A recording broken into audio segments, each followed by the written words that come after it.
Hi, hello everyone, and welcome to day one of the Google Adwords workshop. Today's agenda, we're going to have an introduction to the session over the 4 days that we're going to do this. And then, what are we going to talk about today? We're going to go through just an introduction of myself and I know why am I conducting this session for all of you. Then we'll get into some foundational knowledge of the platform, like how is Google AdWords actually oriented, and what would you find within the platform. We're then going to go into how campaigns are structured in the Google AdWords platform, and then we'll very quickly take a look at what the keyword planner tool is. This will help you plan for different keywords that you would want to start bidding on, and different keywords that people would be searching your product or service with. And then the last thing and the most important thing, we will then start to create a strategy for your AdWords campaign. All right. So without any further ado, let me get into the introduction session. I own and operate a marketing agency over here. It's called Basar Optimization Inc. I'm a certified digital marketing expert. We're also as of right now, we're also a Google partner, and we handle a lot of PPC campaigns for our clients. We also handle email marketing, CRM, and LinkedIn, Google, Facebook marketing, all of those things for our clients. And I've seen all of these different kind of accounts, and that is the experience that I'm bringing in, distilled into this workshop for us. So today, as I said, we're going to start first to learn about the Google AdWords platform. So just generally, as a basic thing, these are statistics that we've pulled off from Google itself.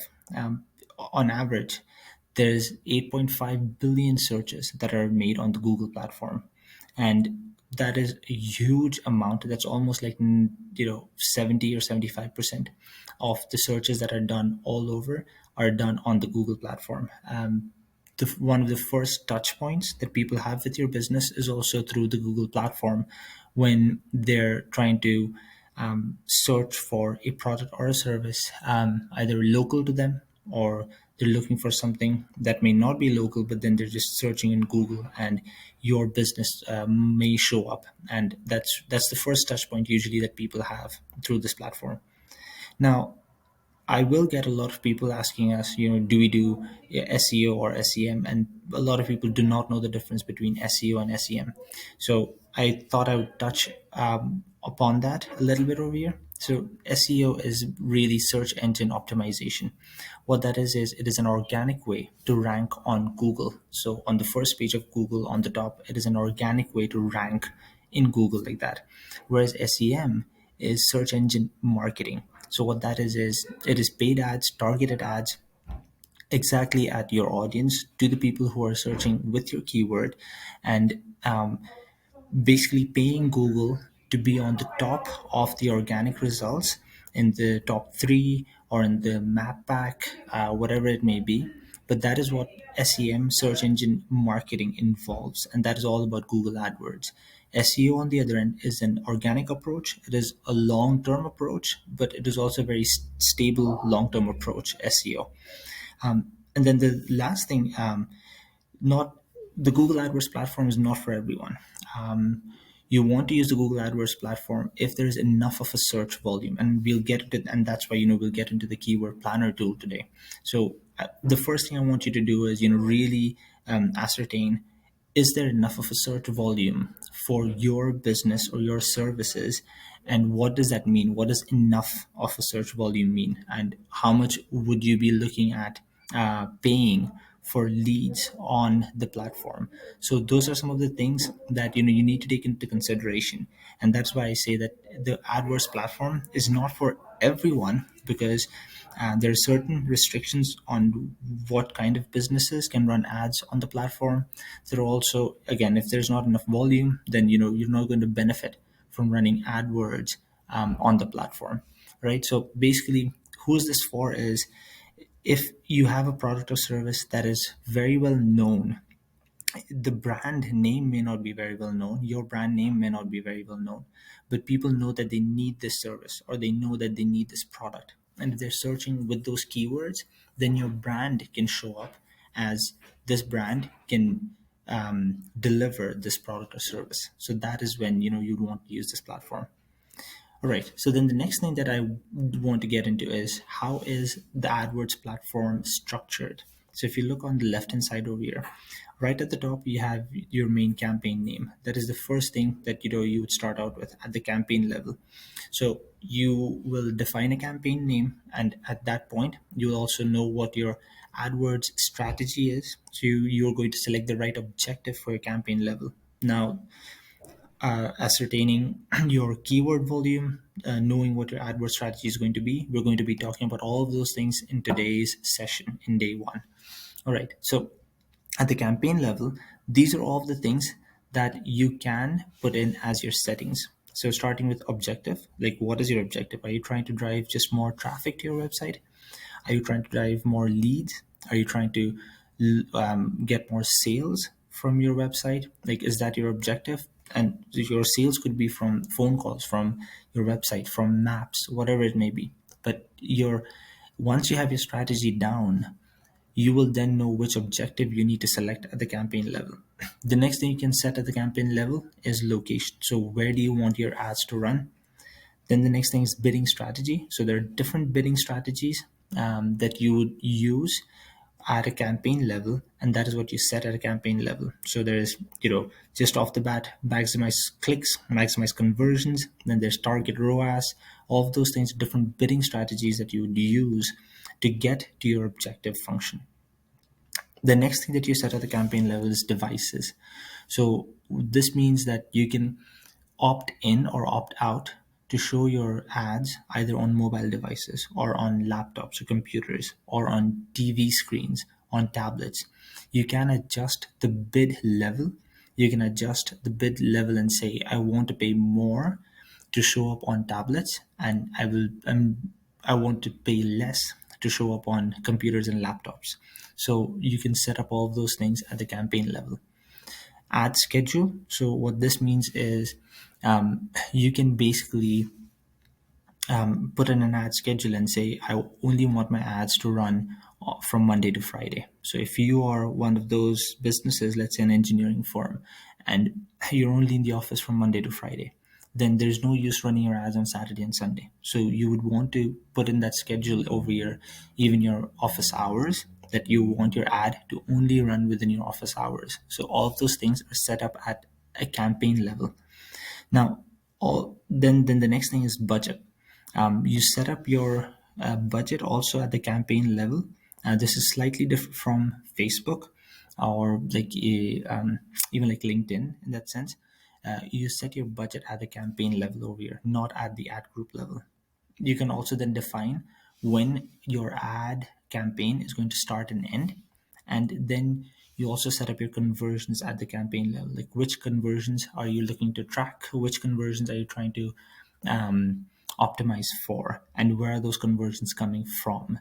Those are all the things that you define at the campaign level. Now, all of these settings that you do at the campaign level, they are all the same. They're all uniform for all the ad groups and all the ads that you create within that campaign. So let's say if you wanted to change your budget for a specific ad group, you'd have to remove that ad group from this campaign and create a different campaign with that ad group and then change the budget.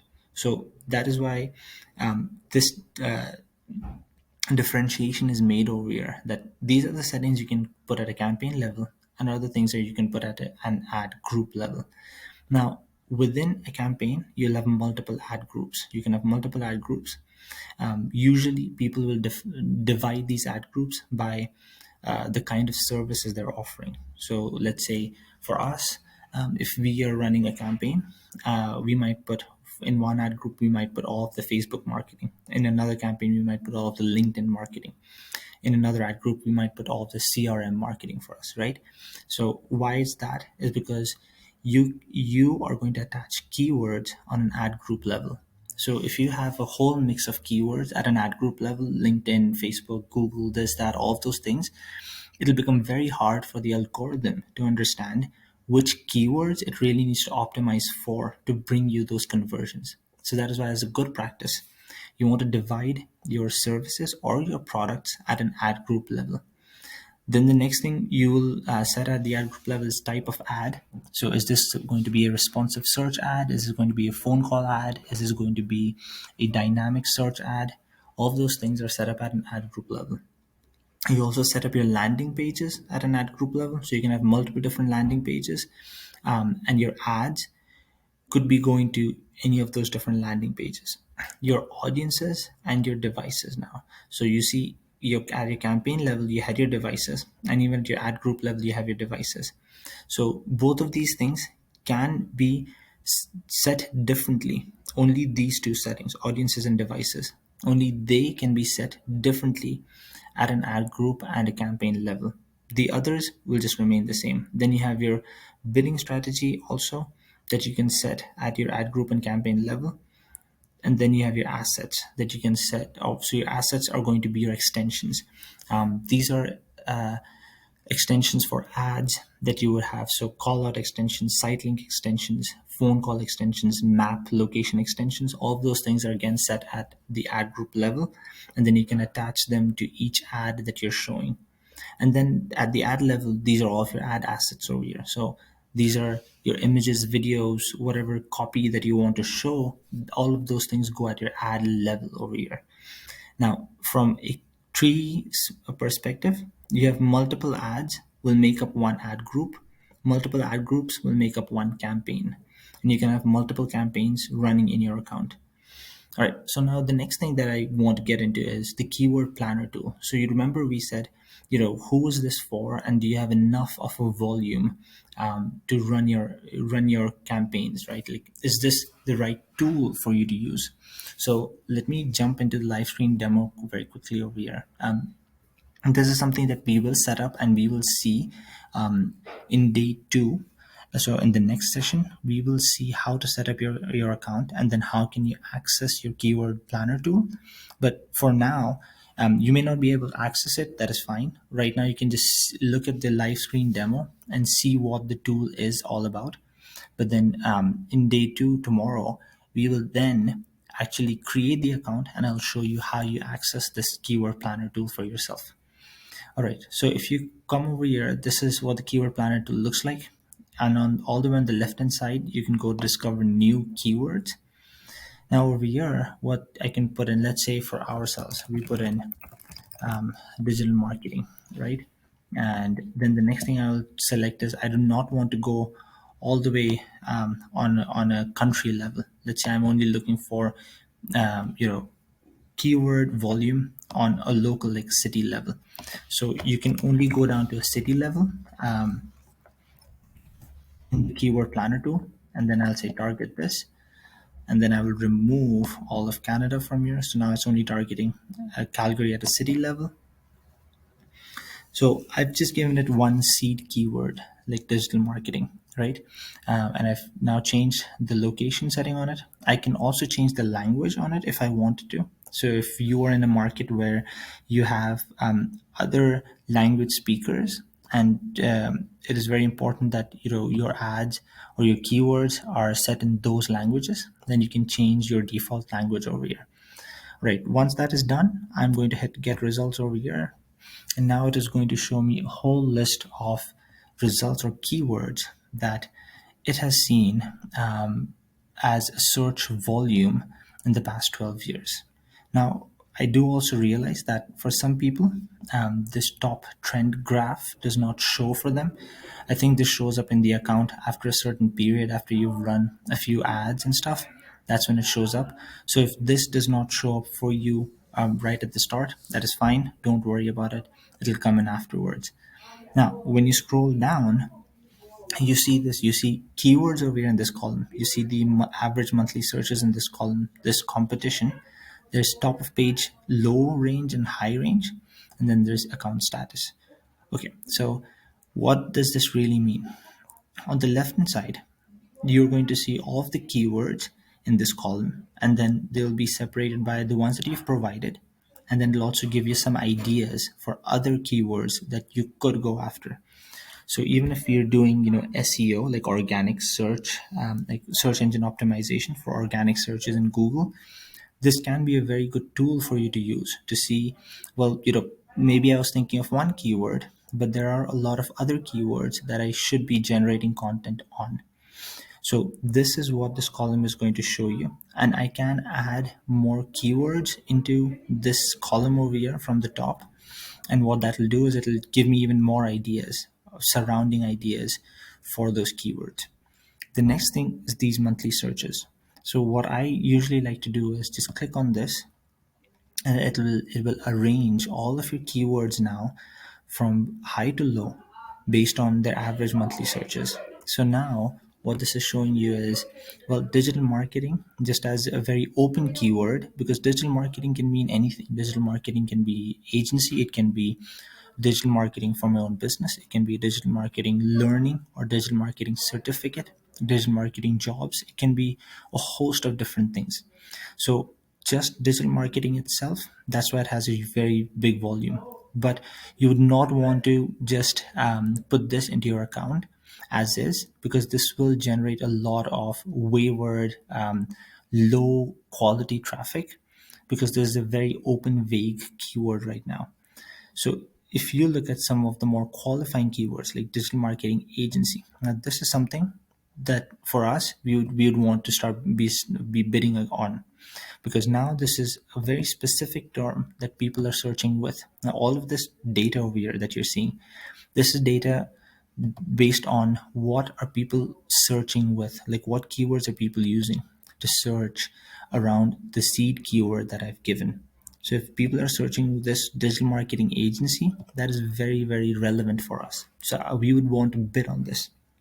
But now if I look at this side over here, I see that there's only 140 monthly searches for digital marketing agency. And that is not at all very high. Anything that is above 500,000, anything that is above 1,000 monthly searches would be considered high. Anything above 10,000 monthly searches would be considered very, very high, like very good. Like you will get a lot of traffic to your website. Then the next column that you want to then start looking at is to qualify.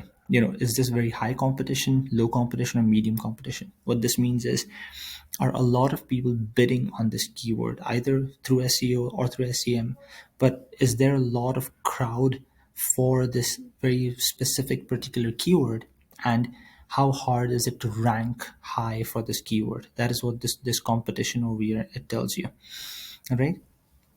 Then what you have over here is top of page bid, low and high range. What this means is this is giving you just an estimate. This is not exact numbers, but this is giving you an estimate on saying that, well, if you're going to go in and bid 50 cents on this keyword, you are probably going to be on the lowest of the low range when it comes to Google AdWords. So your ad will be shown probably on page 2 or page 3, and that too on the lower end in Google AdWords, or when somebody does search in Google. But then if you go ahead and if you bid, let's say $50 for each click, what this is telling you is, well, the algorithm has estimated that on the higher end, it's about $20 for each click. So yeah, your ad has a very, very big chance of showing up on the top of the page, all the way on number one spot. Now, this is again not a very exact science, because this very much depends on the time of day, what kind of bidding your competitors are using, what kind of ad campaign you're running, what is the objective for it. But this kind of gives you an estimate to say that, okay, if I were like safely over here just on this keyword, I would say you could develop in cost per click ranging from like $4 to about 12 to $13 or $15, right? And that would be like good qualified traffic, again depending on time, all of those different factors. And if I were to put in a daily budget just based on this keyword, I would say put in about $20 per day, and you will probably get about 3 to 4 clicks going over to your website on average, on an average day just for this keyword. Then yeah, so this is what the keyword planner tool is. There is also another section in here in the keyword planner tool. So if I go back over here, and then if I go to again discover new keywords, and then now if we go to start with a website, I can actually put in, let's say, my own website or competitor website in here to see what kind of keywords they're ranking for. And yes, again, you can change the location, you can change the language over here. You want to keep this at the entire site level, not just on a page level. But yeah, if you put in a URL for, and people will use this a lot for competitor research. So if you put in a competitor's website in here, it'll tell you what kind of keywords they are ranking for. And you can actually get some kind of an estimation on what your keyword strategy then needs to be. Okay, now that we have seen the keyword planner tool, it is now time for us to really sit down and understand what our strategy is going to be for AdWords. The first step that you've already seen is ascertaining what your keyword volume is going to look like, or if you have enough keyword volume or not. So now that you know where the keyword planner tool is, tomorrow in the next session, I'm going to show you how you access it. But before you access that keyword planner tool, you need to have a very solid strategy on how you're going to use AdWords to get more leads or more sales, more clients, more exposure, whatever it is. It'll all depend on what your strategy is. So there are three things that we would break down the strategy into. One is the customer journey, the other is the three-part combination lock, and then the last is the funnel road mapping. So what is the customer journey? So in the real world, I want you to take a pen and paper and write it down on a roadmap kind of thing. I want you to write down what the customer journey is in the real world. So I want you to think about when you do get a conversion, what is the one step before that conversion? How do people know that they need to buy this from you? So right before they buy it from you, what stage are they at? How do they communicate with you? What medium do they use to communicate with you? Is it usually that they have to come in to your store or to your office or to your forum, and that is where they sign a contract? Or do they just go over to your website, and if it is an e-commerce store, they just buy it from there? So that is where the conversion happens as the next step. But I want you to think about just one step before that conversion. Where do they actually come? What do they use as a medium when they're a lead? Then, when they're at that stage, I want you to start thinking about before, just one step before that they were a lead. So before they became qualified, before they said, yes, I think there's something in here, and I want to come in and either ask you for a quote, I want to sign this agreement, or I want to, check out your product on your website. One step before that, they were a prospect. So I want you to now map out when they're a prospect, right? How are they actually communicating with you? What are they looking at? Is it as some kind of an email that they've got? Is it a word of mouth referral? Is it through some other like chamber of commerce that they've come to know about you, right? So that is when they became a prospect, and I want you to write that down. That this is where they know about you, and now they've qualified themselves and said, "Oh, I think I could use this." And then one step um, before that, I want you to start thinking about where do you actually find these people. So that's your cold audience. So where do you find these people who can become your prospects, right? Are they in business events? Are they in trade shows? Are they just online? Are they in universities? Where do you actually find this pool of people who would be your cold audience from which you can get your prospects from?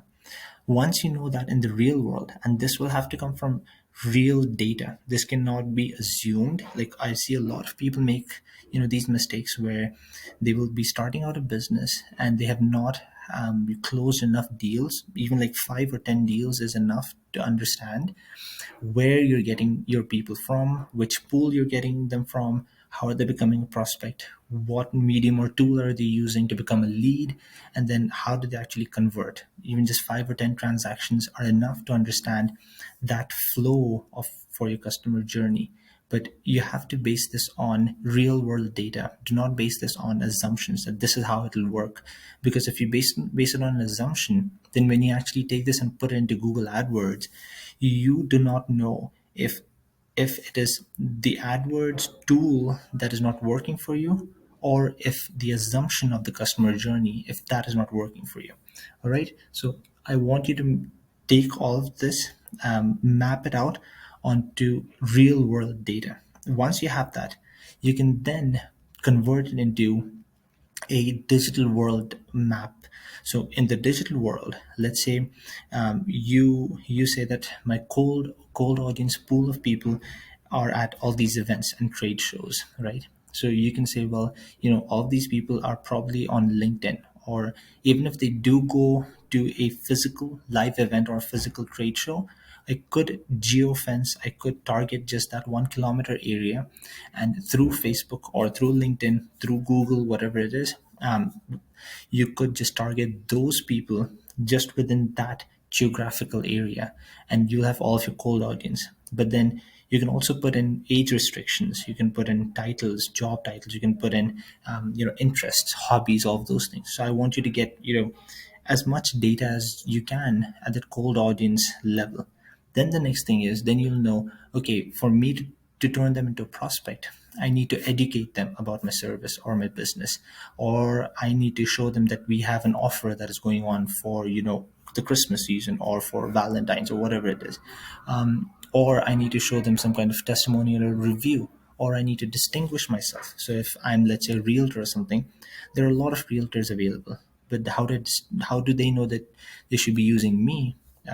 You can actually distinguish yourself to those prospects, right? That is when they become a prospect. That is when they say, oh, like, this is interesting, I like what this person is saying, I would like to see what they have to offer.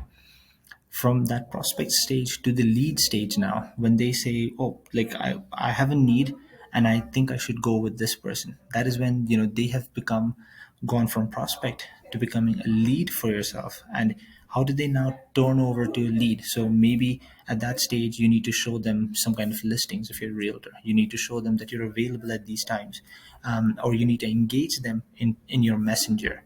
Or maybe they're searching for your service. If you're a service based business like accountants or something, now that they know that you offer these services, they're probably searching in Google Adwords. And if your ad shows up to them, now they come over to your website. When they come over to your website, they're a prospect still. But then next time they again search for you, you want to show up to them because they've come over to your website, they were interested. And now if they search with either your brand name, or they again search with just your service that you provide, you want to show up with your brand in front of them. And then when do they now become a lead? So the next step to become a lead is either they fill out a consultation booking, or they fill out some kind of a lead form to say, I'm interested in these services and I want you to give me a quote on something. That's when they become a lead. And then the next thing is, for a lot of service oriented businesses, if you're not e-commerce, if you're a local store, a lot of the conversions will come in the offline world. They will not come in the online world. So you really need to understand that no matter how much I push people to buy, they're always converting in the offline world. And if that is your model, if that is what your business is going towards, then you need to have that mapped out on your strategy, right? So that is your customer journey in a nutshell. Then the next thing is your combination lock. So there are three things in the combination lock: your traffic channel, your traffic destination, and your conversion cycle. Now, so from here, now that you know who your audience is, you know who your prospect is, that will help you understand which traffic channel to use, so that all of the people in this channel, and this channel could be Google, Instagram, Facebook, LinkedIn, Twitter, whatever that channel that you use, online channel, you will then know that, are these people hanging out on those channels, like this pool of audience, are they hanging out on this channel? If you also know who this cold audience is and how do they get converted into a prospect, you will also then understand what is the hook, what is that one thing that can help them transform their life, that you need to tell them or show them right at the start, so that they actually engage with your ad. The next thing that you will want to understand is, what is the promise that they want. Do they want guaranteed delivery? Do they want 24-hour service? Do they want a warranty, a 25-year warranty on something? If you're a window repair company, maybe they want a warranty on it. If you're a security company, maybe they want some kind of a maintenance package with it. Whatever it is, they will want some kind of a promise. And then the last one is qualification. So a lot of times, from your traffic channel, Once they move into your prospect to your lead stage, so at this from for them to move from prospect to lead, for them to actually fill out your lead form, for them to actually book a consultation call with you or strategy call with you, people will want to know what your qualifications are. People will want to know, have you worked with any such other people in the past? What kind of reviews do you have? Those are all the things for qualification. Then the next one is, after you know which channel that you're going after, you need to now understand where you're going to send all of these people to. So when you send them to a landing page, or when you send them to, let's say, a phone call ad, so they're just going directly going to call you, they're not going over to your website. Let's say they just have to directly call you, or maybe they have to go to a landing page and then book a strategy call with you. So you now need to understand what you need to put on that destination page or the destination action, right? So you need to put in a fulfillment of promise that yes, we have delivered in the past, and this is what we can do for you. You need to show brand authority in the sense that if you have some kind of awards, or if you've been listed in other magazines or in other blogs or websites, you want to show that authority. You also want to show them, you know, if you're members of some other business communities, that also helps them with brand authority. The last two parts are analysis and conversion optimization. This is more on your end, on your business end. So you will want to understand and analyze of the traffic that is coming to your destination. You'll want to understand, what are they doing on that landing page? Are they understanding what you've written down? Do they have any questions? Do you need to have enabled some kind of plugins to, you know, have a messaging conversation with them? What do you need to do to actually move them on that page from just being, a prospect to a lead? And that is what this will help you show. Right, and then the next thing, so the third part of the combination lock is your conversion cycle. So again, for your own business, you know this the best. If you are having conversions happen offline, if you have a long sales cycle, if you need to follow up with people, if you need to have agreements in place, whatever that is, you need to really know what your conversion cycle is. You need to know, when do people really convert? When is the tipping point that they convert? So you want to have some of these things enabled. You want to have a CRM enabled. You might need to have an email marketing sequence or system enabled, so that all of the people who are becoming leads for you through the Google AdWords platform, you don't lose out on them, because they might convert 6 months from now, or they might convert, 1 month from now.